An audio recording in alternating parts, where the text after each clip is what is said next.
จาติว่าเป็นน้ำก็ลังว่าบาลอนเขียมปลาจาติว่าเป็นต้งเป็นนาบะมีแมงดาก็ลังว่ามีต้นเข้าจาติว่าเป็นเก้าไม้ใหญ่บะมีตกโตก็ลังว่ามีนกเกาเกิดเป็นคนเฮาแล้วบ่มีสินธรรมพระเจ้าคนเท่าเปิ้นจังประมาทดูแควนเจริญปอนเจริญโชคเจริญชัยเจริญมั่งเจริญมีเจริญสรีสวัสดีกำตันสาธุชนคนดีFCรายการทุกท่านมาพระมาแล้วหนาญาติโยมศรัทธามาฟังพระครูวิโรจน์ชยาภรณ์กับรายการธรรมะนึ่งกำลังใจสไตล์ล้านนาโดยอาตมาพระครูวิโรจน์ชยาภรณ์นำรายการมาอู้จากับศรัทธาญาติโยมประจำในค่ำคืนนี้หลังจากที่ได้ไปช่วยจัดสถานที่เพื่อจัดโครงการธรรมสัญจรบวรสร้างสุขของคณะสงฆ์ตำบลน้ำดิบประจำปี 2567 ครั้งที่ 1ที่วัดปากลองก็จะกำหนดการจัดกันในวันพรุ่งนี้ก็คือวันอาทิตย์ที่ 4ในการอาราธนาของพระครูธีรกิจจาธิคุณเจ้าวัดปากลองอาราธนาตุลุงสมศักดิ์พระใบดีกาสมศักดิ์ปิยวันโนอารามเมืองพาอำเภอแม่ริมจังหวัดเชียงใหม่เป็นองค์แสดงพระธรรมเทศนาในบรรยากาศที่ฝนฟ้าที่แรกก็นึกว่าฝนฟ้านั้นจะบัดตกแล้ว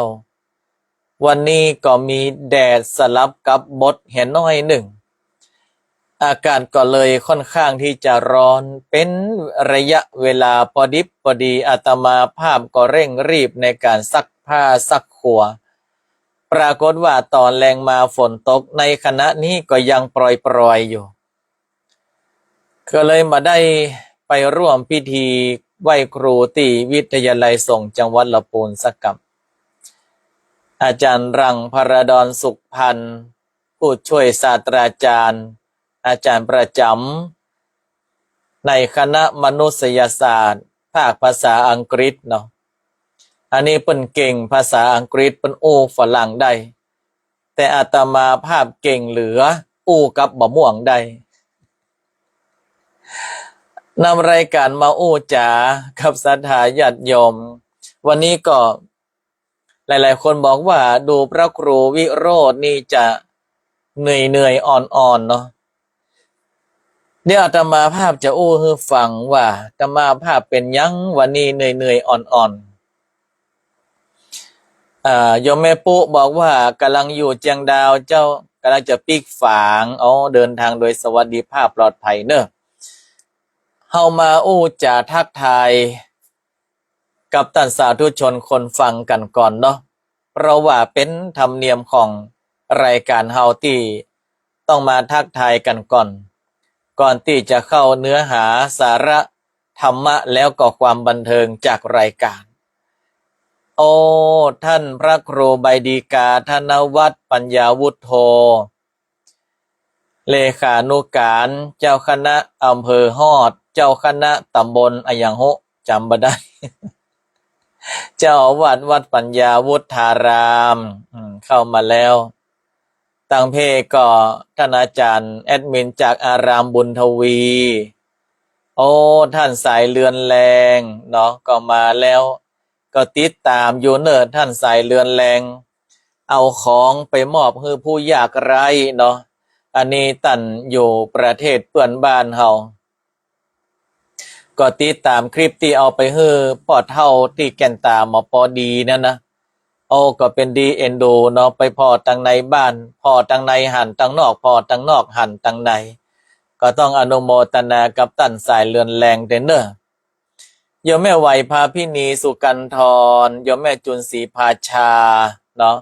โยมแม่สุแก้วคำอ้วนโยมบีมพ่อเลี้ยงศักดิ์สิทธิ์คิดงาม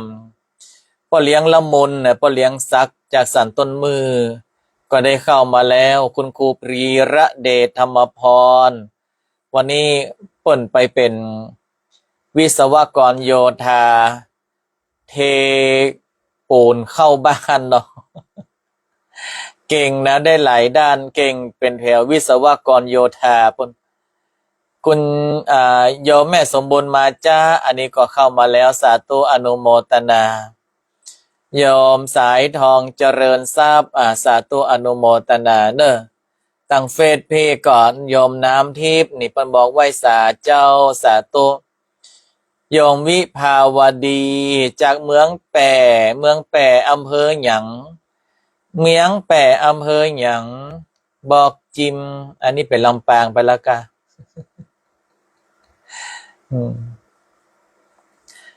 อาตมาภาพก็ที่จริงในวันนี้เนี่ยก็มีการอยู่อย่างเดียวก็คือไปในการที่จะจัดสถานที่ในความว่าเป็นประธานหน่วยอบรมประชาชนประจำตำบลน้ำดิบเนาะก็เลยต้องพาพระสงฆ์องค์สามเณรแล้วก็คณะสงฆ์ตำบลน้ำดิบไปร่วมด้วยช่วยกันโยมพัทยาจากเจียงคำเจ้าเนี่ยโยมดวงพรกุลแดงโยมศรีวันชัยยะนี่โยมมะลิชาวนาไทยเนาะอันนี้พี่น้อยอย่างก็จะพออีกอะเปลี่ยนพี่น้อยจะพอสาธุอนุโมทนาเนอะโอ้เพิ่นเข้ามาก่อนเลยพี่น้อยเฮานี่นะกราบไหว้สาครับหลวงพ่อพระครูอาทรวิสุทธิคุณหลวงพ่อเจ้าคณะอำเภอหางดงเจ้าอาวาสวัดหนองตองผู้เป็นองค์ครูบาอาจารย์ของนักเทศน์แห่งล้านนาเนอะเอาหลวงพ่อเป็นเนติเอาหลวงพ่อเป็นแบบอย่างมีเนนอยู่ใกล้หลวงพ่อก็ครับเพราะว่าจะต้องเอาเนนกำประโคตรเดี๋ยวหลวงพ่อจะลอย แต่ก็รักและเคารพหลวงพ่อนะครับท่านธีระปัญโยมาแล้วโยมแม่โอไรโยมศรีวันฟังจากระยองลุงนานทันวันนี้มีลุงใจกับไอ้แซมตัวเดียวมาแล้วมันต้องถามเดียวมาแล้วมันต้องถามหัวมดคือดีแต่ว่าพรุ่งนี้เป็นศีลเดือนดับเนาะ นี่หลวงพ่อพระครูอาทรวิสุทธิคุณหลวงพ่อบอกว่าฝนตกเนอตังเพตังที่น้ำดิบอ่อยบ่ได้ครับหลวงพ่อครับมันตกบัดแต่ครับมันถ้าจะกลัวปรมีหลวงพ่อนะวันนั้นได้กินขนมเส้นสักกรรมบอกว่าท่านมากันนี้ก็มาแอลเนอมาแอลมาโอมาจากกันขึ้นฮอดเนาะยามเป็นละอ่อนโอ้กันวันค่ำก็มาแล้วเนี่ยเริ่มเท่ากับเรื่องความหลังแล้ว วันนี้อาตมาภาพยังอยู่ในเพจเฉยเมยเนาะเอาข้อคิดข้อธรรมเนื้อหาสาระมามาจากพร้อมด้วยธรรมะหันษาธรรมะบันเทิงลุงใจกับไอแซมมาตัวยอาตมาภาพจะมา3 ข้อท่านในค่ำคืนนี้เพราะว่าฝนฟ้าบรรยากาศและอาตมาภาพก็ใจ energy พลังงานไปค่อนข้างเยอะเนาะศรัทธาญาติโยมทั้งหลายก็อาจจะหลังจากเสร็จสิ้นนี่ก็อาจจะพักผ่อนเจ้าน้อยพรุ่งนี้ตี 5ก็ต้องตื่นละเพราะเป็นวันพระวันศีลต้องไหว้พระสวดมนต์เจ้าฟัง3 อย่างนี่ก็พอละในค่ำคืนนี้เป็นวันจงชนะความโกรธด้วยความเมตตาจงชนะคำนินทาด้วยความนิ่งจงชนะทุกสิ่งด้วยความอดทน3 อย่างเท่าอันลุงนานทันเดี๋ยวเอาลุงใจกับไอ้แซมมาเป็นอันดับแรกเลยเพราะว่าลุงนานทันบอกว่าแม่ห้องสอนไฟดับฝนตกหนักน้ำไหลไฟสว่างหนทางลงถ้าต้องการความช่วยเหลือบอกเนอ จะส่งเปลือกลำไยไปให้เปลือกลำไยทางเพศแข็งแรงแตนเรือได้เลยนะก็วันนี้จนได้มัดหมามัดแมวขังไก่ไว้ถ้ามาอันหมาแมวไก่ไปย่ำใส่เปลือกมาลำไยควบนี่นะขังในหั่นตายไปหลายตัวแล้วดูตึงมาหย่อนหย่อฮือสักหน่อยโยมแสนสิริลาภัสไว้สักครูบาเจ้าห่างหายไปหลายวันเลยค่ะวันนี้มาตันสาธุโยมทองจีดเนาะสาธุโนโมตนาจงชนะความโกรธด้วยความเมตตาเมตตาเนี่ยเปิ้นแปลว่าความรักโลกศรัทธาญาติโยมทั้งหลาย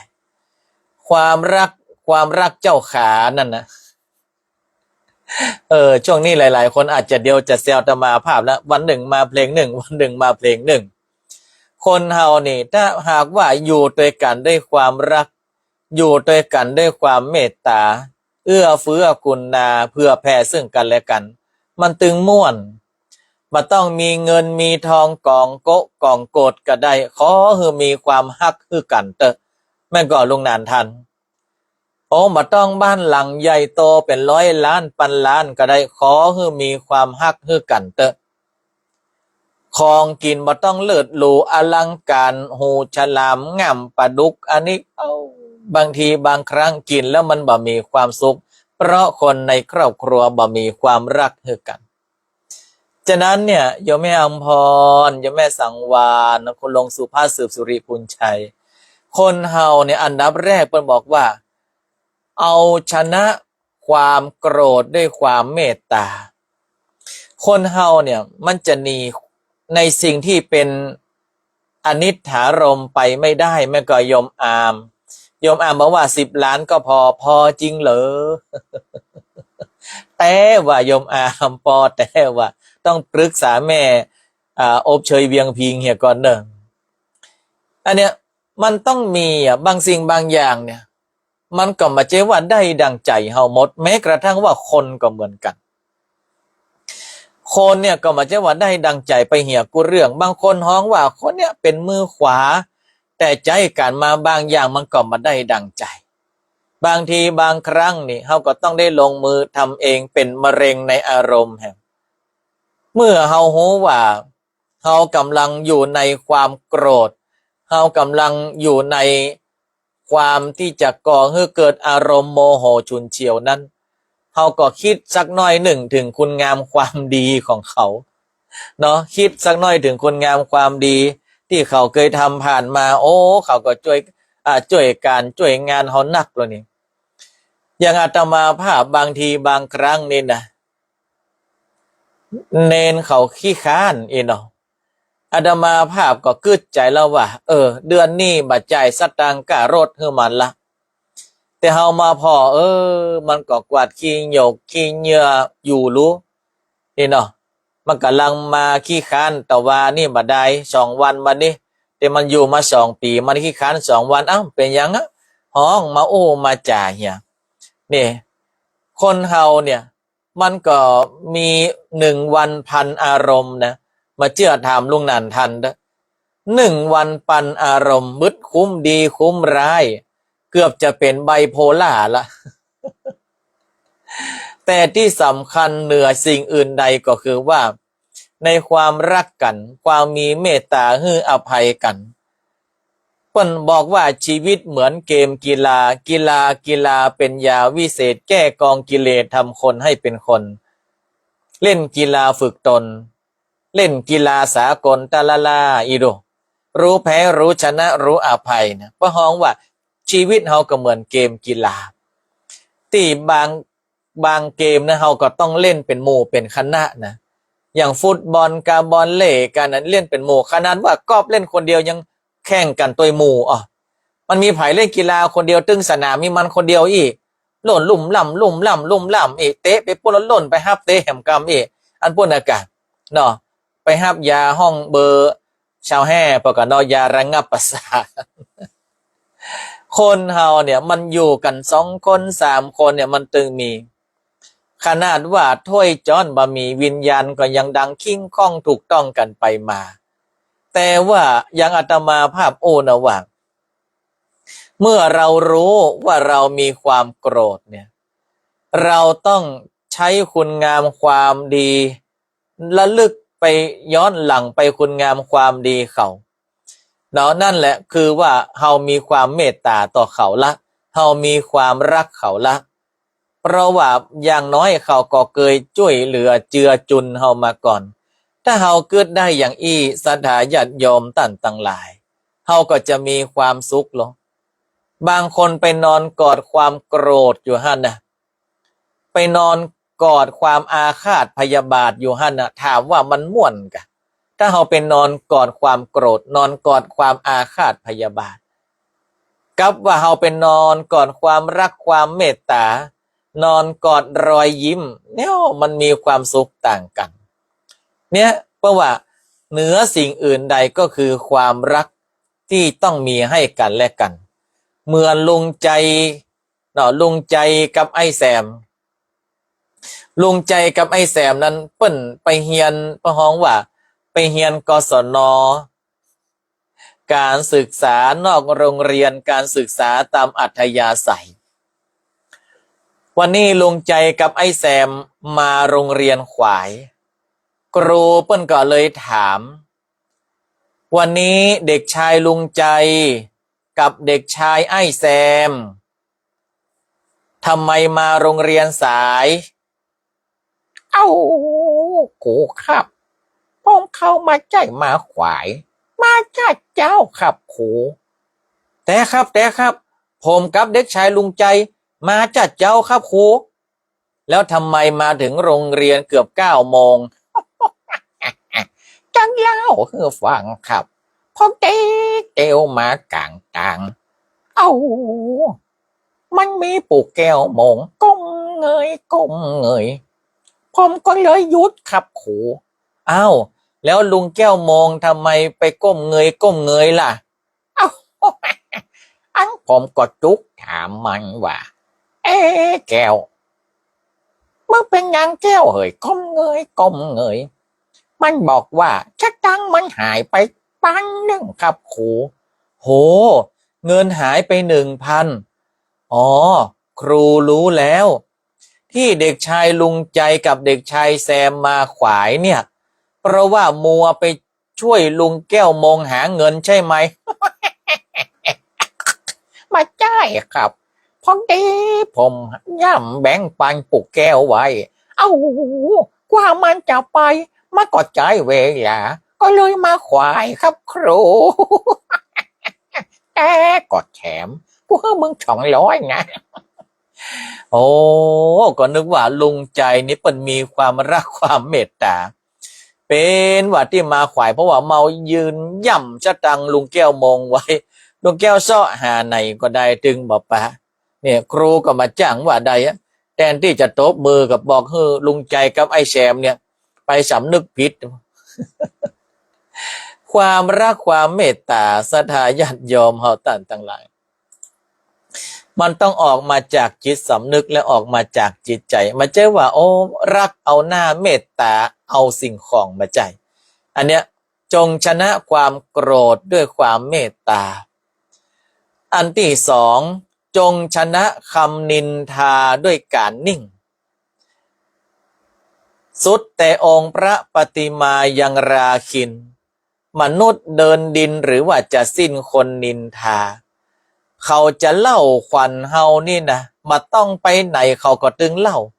นอนอยู่มาได้เขาก็เล่าไอเขาก็เล่ากินข้าวกับพิซซ่าเขาก็เล่ากินข้าวกับน้ำปูเขาก็เล่าเขาตึงมาเจ้สนอย่างถ้าเขาจะเล่าเนี่ยฉะนั้นเมื่อคำนินทามาแล้วเนี่ยปิดตาไม่ดูมันต้องไปสอดหูสอดหันอย่างงี้ปิดหู2 ข้างมันต้องไปเก็บมาใส่จิตใส่ใจปิดปากเสียบ้างมันต้องไปต่อล้อต่อเถียงกับเขาบางคนเนี่ยอาตมาภาพจะเล่าให้ฟังเรื่องนี้เปิ้นชื่อว่าสุแม้แต่มาเจอว่าเป็นเรื่องกำหยาบกำโลนเนาะเรื่องนี้เปิ้นฮ้องว่าชื่อว่าเรื่องส้นตีน500หรือว่าส้นเท้า500นั่นนะมันไม่ใช่กำหยาบนะเดี๋ยวอาตมาภาพจะอธิบายให้ฟังมันมีผัวเมียคู่หนึ่งโอ้ตื่นเช้าขึ้นมาก็สรรหาคำด่าแล้วล่ะกะ เมียมันก็ด่าผัวมันก็ปอมันต่างคนก็ต่างไม่ยอมซึ่งกันและกันด่ากันโอ้บ่มอนนาหกบ่มอนนาผีมาเป่าเวนี้มาผีปะกะลงนี่เมียมันด่าผัวมันโอ้แต่วันพอคืนฟ้ามาลุกมาย่อมาตื่นมาโยงอย่างสักอย่างผัวเปิ่นบ้านเปิ่นพอไปต้องไปนะโบเข้าเป่าไฟอะอย่างเรียบร้อยโอ้บ่มอนนาหกนี่นอนอยู่นี่คาบอยู่นี่พอเหรอปันอื่นลืนก็พอย่างเข้าชลีมดอายุสกรรมผัวมันตื่นมาละตื่นเจ้ามาก็ปากแบมแบมแบมปากหัดตายยังล่ำเหลือฮะโอ้กูวันนี้มาได้ปากมันจะตายแล้วกะโอ้โหตอนแต่งงานกันใหม่ๆพอห่างก็เขี้ยวพอแอวก็กลมบัดเดียวนี่แม่เป็นเจ้าเฮเตอร์ขนาดอยู่หน้าต่อไฟก็นึกว่าจอมปลวกนี่เนาะด่ากันโอ้เทวบุตรเทวดาหอเทวดาเฮือนตึงมาได้อยู่ได้ยังเจ้ามาก็ได้ยินคำด่าก่อนนอนก็ได้ยินคำด่าที่นี่เนี่ยเทวดาหอเทวดาเฮือนก็เลยมาประชุมกันว่าเขาถ้าจะเครียดเรื่องในการที่เขามามีเงินมามีคำก็เลยเป็นมตินะแม่เชื่อเอื้อนฮือเทวดาตนหนึ่งไปหาเขาเนี่ยในคณะที่ว่าสองคนผัวเมียเนี่ยเขาใหญ่เขาใหญ่ว่ะเขาตื่นแล้วเนาะไม่เชื่อบอกไม่ใหญ่กราบเจ้าค่ะนี่ไม่ใหญ่สำเภาสาธุเทวดาเนี่ยก็กำลูกธนูไปหาผัวมันไปเซว่าไปหายตัวไปปรากฏหน้าอยู่วาบวาบวาบปิ้งปัดผัวมันสะดุ้งโอ้บ่าแห่ไปไผบักมาอย่างนี้เหรอใจเย็นเย็นข้าเป็นเทวดาจะไปฟังด่าเตื้อเอาไว้สาครับเทวดาเอาสูงจัดรถพอยังมาสะเปาแต่เปิงเมียมันเอาแขนโคกขว้างลูเนี่ยแต่เอาอีข้านี่เป็นเทวดาหอเทวดาเฮือนสู่เขาหันสู่เขาพิษกันด่ากันวันค่ำเป็นวันค่ำถ้าจะตุกอกตุกใจนอมันมีในนี่หมดครับท่านเทวดาเรื่องเก่าเรื่องใหม่เรื่องใหญ่เรื่องน้อยมันมีในอกผมนี่หมดทั้งแงะออกได้นี่ปุ่งออกไปเป็น3รถเทเลอร์ป่ะนะครับเขาตุกแตะตุกว่าเราดีนอเอาอีก่อนแล้วกันข้าฮือลูกธนูเจ้า3 ดอกฮือลูกธนู3 ดอกผาธนะอันใดยิงขึ้นไปบนฟ้าสิ่งเหล่านั้นจะตกลงมากองต่องหน้าต่องตาของสู่เจ้าเนอเอาแต่กะครับเทวดาเทวดามาได้โกหกมาใจเป็นเบิดธงชัยขี้จุเบเบฮิโลพ่อใจคนนั้นดีใจจะเอาอย่างดีกึดก็มาออกล่นไปหาเมียมันนี่ล่นไปหาเมียมันตั้งเต้งเข้ามาเมียมันสะดุ้งด้วยความที่ว่าเคยด่ากันกูวันบ่มากองผัวมันเตวมาเสียงดังล่นมาเสียงดังบัดตาได้เหลียวหลังได้ด่าผัวมันละจะล่นหาตายสู่ยังดังบ้านเฮือนจะล่มจะโจมก็ย้อนยะเพราะหมอมีมารยาทไผตึงมาสั่งไผตึงมาสอนกำแล้วกะผัวมันก็เดี๋ยวสู่ไปจะไฟฟังด่าเตื้อตะกี้ใครไปปะเทวดามาปตตโมสังโฆใหญ่บะแปฮอดจะใหญ่อย่างใดเทวดาที่ไหนจะมานี่เทวดามาแต่นะเปิ้นเอาธนูเปิ้นเอาธนู3 ดอกเนี่ยเปิ้นว่าใครได้อย่างยิงบนฟ้าเลยนะอกเถอะมึงว่ากูง่าวกะฮะไอ้โลเมียมันได้บ่เชื่อนะมึงว่ากูง่าวกะเอาธนูมาหลอกกูอีก็เต้นะเนี่ยเปิ้นงางอย่างเงี้ยก็อันล่ำเหลือถ้ามันดีแท้ก็เอาส้นตีนมาสัก500ไปเนาะหัวมันได้ยินปะต้อลืมตัวไปจะเงื้อมือวาดฟาดเมียมันเนาะปล่อยลูกธนูดังพึ่งขึ้นไปนี่นะขึ้นไปบนฟ้าสกรรมมาแล้วโดดตั้มนะทะลุสังกะสีมาบ้าเบะเนี่ยสมัยเตอส้นตีนเต็มหน้าเต็มตา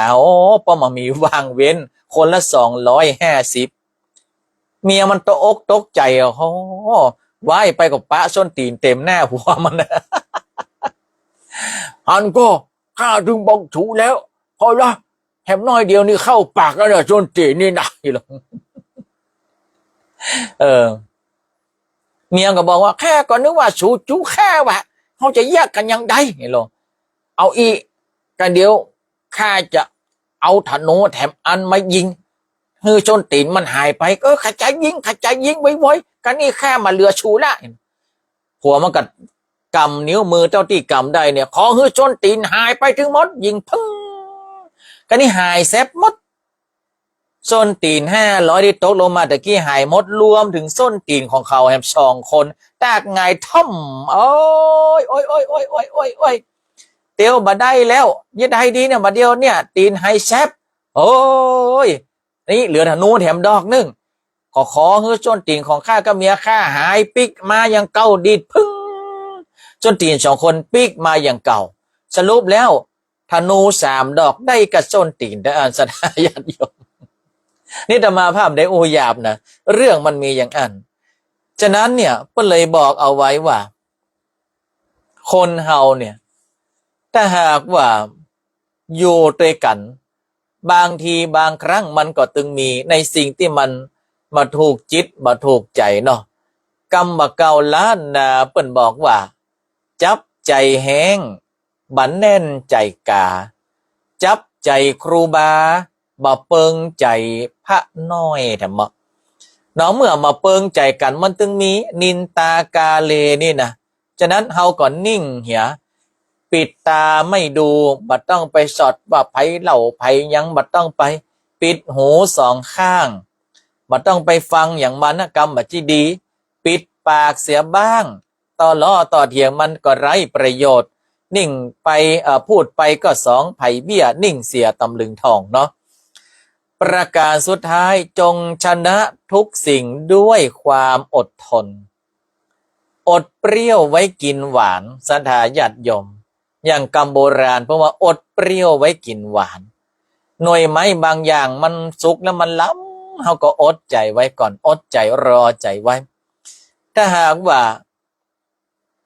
เฮาเนี่ยบ่มีความอดทนอดกลั้นเหี่ยแล้วทำอะไรอย่างบุ่มบามล้ำไปบางครั้งความตุกความผิดพลาดมันก็เข้ามาสู่ตัวของเราได้อย่างง่ายดายเนี่ยอาตมาภาพจะมา3 อย่างนี้ต้องอ่านว่าเฮาชนะความโกรธด้วยความเมตตาชนะคำนินทาด้วยความนิ่งชนะทุกสิ่งด้วยความอดทนบางคนบอกว่าท่านก็สอนได้กะเนี่ยเฮาก็สอนน่ะกะซะนี่อย่างจะฮือตัวว่าแค่มันเลยมันจะเป็นไปได้อย่างใดตัวเจ้าเพื่อก็ในต่างที่จะทำให้เฮานั้นเกิดสามัคคีธรรมเกิดความสงบสุขเกิดความรักซึ่งกันและกันอันนี้ก็เอามามาจาในรายการท่านต่างหลายได้ฟังหลายๆคนก็บอกว่าบ้านนี้ฝนตกเนอะนะเนาะตั้งเพศก็อ่อยปรอยแต่กี้ก็ได้ยินเสียงคลึ่งคลั่งมาเหมือนกันฉะนั้นก็นำรายการจากลากันไปก่อนวันพรุ่งนี้ก็จะไลฟ์สดตุลุงสมศักดิ์เปิ้นจะเทศน์ที่งานธรรมะสัญจร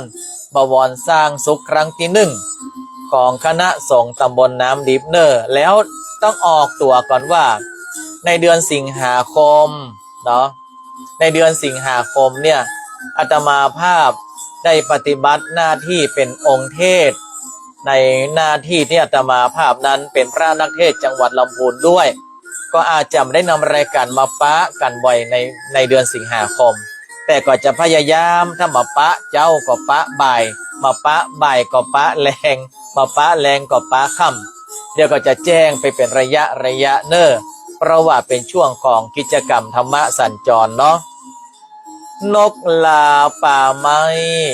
ป่าสั่งลาหนองไก่คอลากรนอนลาตูบห่างกบลาเข้าหูปูลาเข้าต่งกวางนกยางปอนลาป่าไม้